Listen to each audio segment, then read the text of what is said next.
રાજકોટ જિલ્લાના વિછિયા તાલુકાના સોમપીપળિયા ગામમાં આવેલા પ્રસિદ્ધ ઘેલા સોમનાથ મંદિરથી પદયાત્રા પ્રસ્થાન કરાયું હતું. જનકલ્યાણ શિવવંદના પદયાત્રા નિમિત્તે ઘેલા સોમનાથ મંદિરે સવારે 6:30 કલાકે મંત્રી શ્રી કુંવરજીભાઈ બાવળિયા ઘેલા સોમનાથ મહાદેવજીનું પૂજન અર્ચન કરી ત્યારબાદ પદયાત્રા માધવીપુર ગામે જવા પ્રયાણ કર્યું. પછી ગોડલાધારથી ગઢડિયા, જસદણ, આટકોટ, ખારચિયા થઈને મોટા દળવા ગામમાં યાત્રિકો રાત્રિ રોકાણ કરશે. આ મંત્રી કુંવરજીભાઈ બાવળિયાની આગેવાનીમાં આ પદયાત્રા પ્રથમ દિવસે વેરાવળ સોમનાથ મંદિર તરફ પ્રસ્થાન કર્યું. જસદણ શહેર પ્રમુખ વિજય રાઠોડ તથા જસદણ અને વિખ્યાના ભાજપના કાર્યકર્તાઓ આ પદયાત્રાના પ્રસ્થાનમાં અનેક સાધુ સંતો પણ જોડાયા હતા.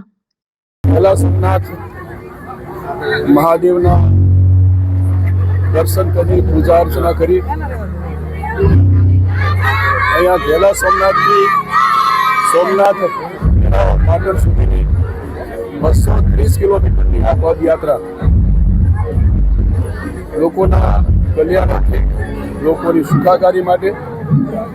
આવતા દિવસમાં આ વિસ્તાર જસદણ વિસ્તાર ગુજરાત અને રાષ્ટ્ર સમૃદ્ધ બને, સૌની સુખાકારી માટે એક સમરસતાના ઉદાહરણ સાથે ધર્મની ભાવનાથી શ્રદ્ધા, વિશ્વાસ અને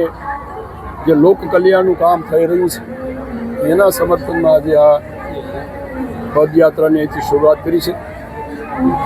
આ જનમંગલ શિવ કલ્યાણ યાત્રા એ આજે શરૂ થશે અને 7 દિવસ સુધી આ પદયાત્રા અમે અહીંથી સૌ સમાજના, સૌ ધર્મના લોકોને સાથે, સંતો મહંતોના આશીર્વાદ સાથે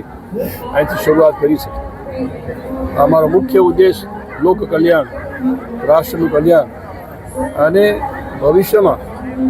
આ વિસ્તાર, રાજ્ય અને રાષ્ટ્ર સમૃદ્ધ બને એવા ઉદ્દેશ સાથેનો રાજ્ય સરકાર અને ભારત સરકારની વિવિધ યોજનાઓ જે છે એ યોજનાઓ પણ રસ્તામાં આવતા લાભાર્થીઓને મળી યોજનાઓની માહિતી, જાણકારી અને જે લોકો ક્યાંક વંચિત રહ્યા એવા લોકોને પણ રાજ્ય સરકારની, ભારત સરકારની યોજનાઓનો લાભ મળે આવા ઉદ્દેશ સાથે આ પદયાત્રાની